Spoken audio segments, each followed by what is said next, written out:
ونستمع الآن إلى النشيد الوطني لجمهورية الصومال.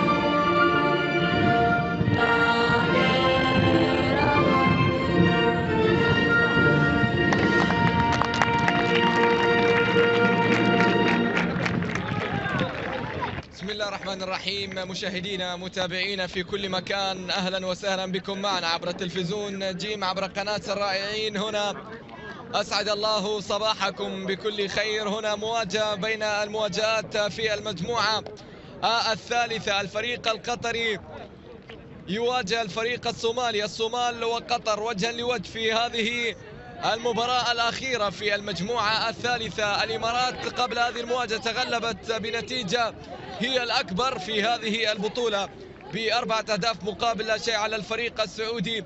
إذن الفريق السعودي ثاني المغادرين من هذه المجموعة بعد أن غادر الفريق القطري في الجولة الثانية. هنا مواجهة تأتي للفريق الصومالي بإصرار وعزيمة وبأيضا بحث عن وصول إلى الدور القادم. الفريق الصومالي الذي يحتاج إلى 5 أهداف وانتصار ومكسب لكي يتأهل، لأن حتى الآن الفريق الإماراتي يسجل 5 نقاط وأيضا في رصيده من الأهداف 4 أهداف، وبالتالي الفريق الصومالي يحتاج اليوم لفوز بنتيجة 5 لا شيء على الفريق القطري من أجل التأهل إلى الدور القادم. هنا أحمد هشام، هنا مدرب الفريق. المتعة والإثارة دائما وأبدا الفريق القطري الذي قدم مباراتين في أعلى مستوى، ولكن في الأخير لم يكسب بأي مباراة. تعادل في مواجهة نقطتين من تعادل أمام فريق الإمارات، وأيضا تعادل أمام الفريق السعودي في آخر لحظة. سجل في مرمى الفريق السعودي. يدخل مواجهة اليوم أيضا من أجل محي الدين شافعي أحمد عبد النادم، ولكن أيضا تغطية. تعود الكرة في وسط الملعب. من يحجز البطاقة الثالثة؟ البطاقة الثالثة محاولة أمامية، تصويبة قوية، ولكن اصطدمت الكرة الماضية. رغبة، عزيمة، إصرار من في وسط الملعب لمصلحة فريق الصومال. هنا التقدم، هنا المحاولة عند اللاعب عبد الرحيم أحمد، ولكن كرة مقطوعة. تعود مرة أخرى لمصلحة أحمد هشام، يلعب كرة أمامية، محاولة لمصلحة الفريق القطري. الكرة ما زالت مستمرة، ولكن أيضا تغطية وتدخل في اللقطة الماضية. كرة تعود فيها انطلاقة، فيها محاولة، فيها تقدم، وأيضا تغطية دفاعية وكفرينج في اللي حاضرة. كرة في وسط الملعب، محاولة المرور من جانب اللاعب ابراهيم، ولكن ايضا تتخلص من امامه. تعود لمصلحه فريق الصومال الذي ينشط في هذه اللحظات، يبحث عن الهدف الاول. اوه، فرصه فرصه فرصه، كره في منتهى الخطوره بتضيع على فريق الصومال. هنا حارس المرمى، تدخل وتصدي وتحدي للاعب فريق الصومال عبد الرحيم احمد في اللقطه الماضيه. احمد يحاول، احمد مر، احمد بمهاره، احمد صوب كوره. الله،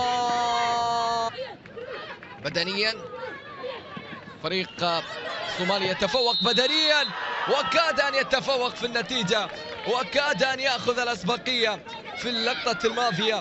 التقدم كان عن طريق ابراهيم عبدي. ابراهيم عبدي حالة تسلل في هذه اللقطة أشار إليها المساعد الأول في اللقطة الماضية. محاولة كانت لمصلحة فريق الصومال، ولكن حالة التسلل كانت حاضرة. كرة تعود عند أحمد هشام، يحاول فيها هشام في الجهة اليسرى. كرة تبعد من أمامه إلى خارج الملعب إلى رمية جانبية. طريقة كريستيانو رونالدو على طريقة الدون في اللقطة الماضية من جانب اللاعب أحمد هشام. مكسب كبير وأهم مكتشفات واكتشافات هذه البطولة. كرة فيها محاولة خطيرة، جول جول جول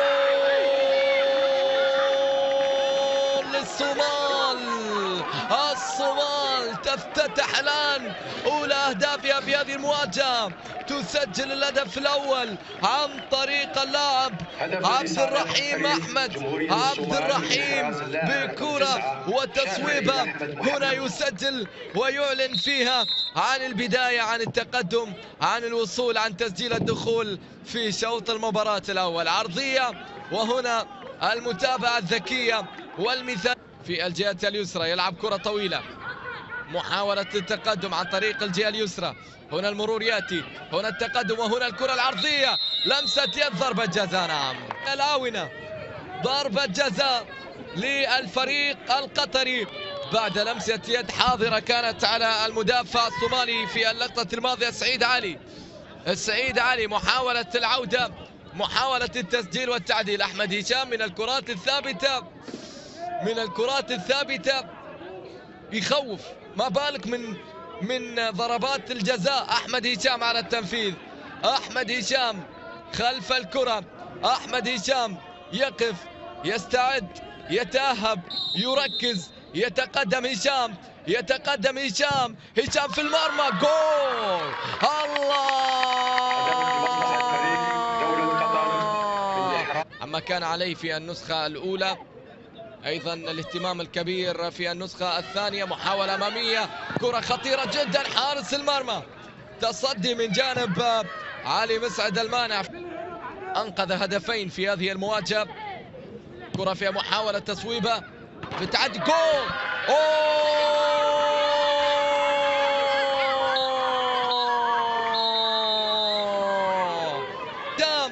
هذا لا يحدث إلا مع هشام، إلا مع أحمد. تصويبة قوية في اللقطة الماضية، لم يتوقعها. ونعود بحول الله في شوط المباراة الثاني. لذلك الحين تقبلوا تحياتي وإلى الملتقى.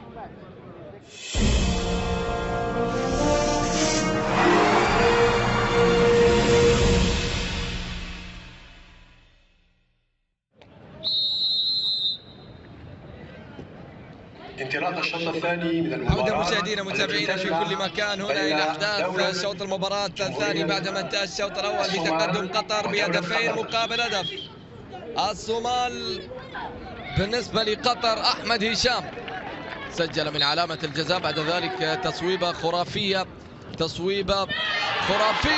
وهنا هدف التعادل. نعم يأتي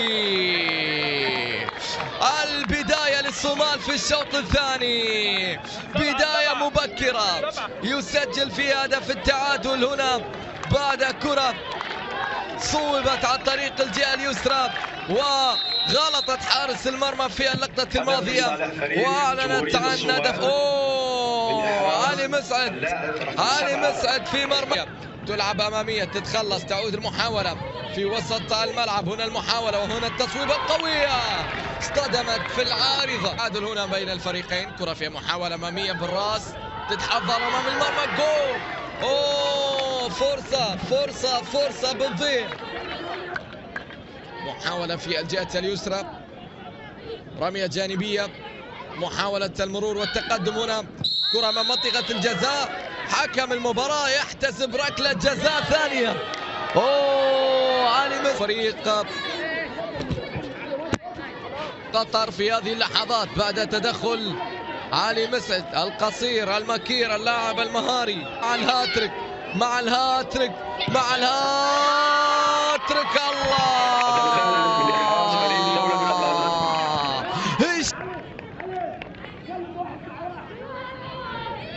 كرة في الجهة اليسرى، عرضية ترسل بالخطأ. لا يمكن ما يحدث. قطر يسجل من زود ما هو متألق، سجل في مرماه أحمد هشام يسجل في مرماه. كم المباراة الآن في وسط الملعب، إعادة الكرة بكل روح رياضية إلى لاعب فريق الصومال في اللقطة الماضية.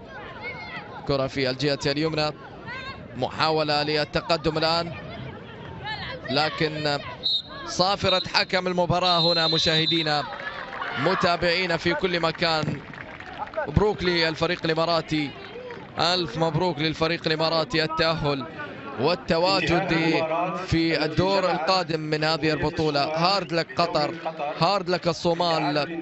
نعم لم تصل إلى الدور القادم، ولكن بصراحة الصومال في المشاركة الأولى قدمت أداء رائع جدا. قطر قدمت أحمد هشام، قدمت إبراهيم نافذ، قدمت اللاعب علي مسعد، قدمت نفسها بشكل جيد، ولكن في الأخير لابد من متأهل واحد، لابد من خاسر ولابد من فائز. ولم تكتب للصومال ولم تقدر لقطر بأن تصل إلى الدور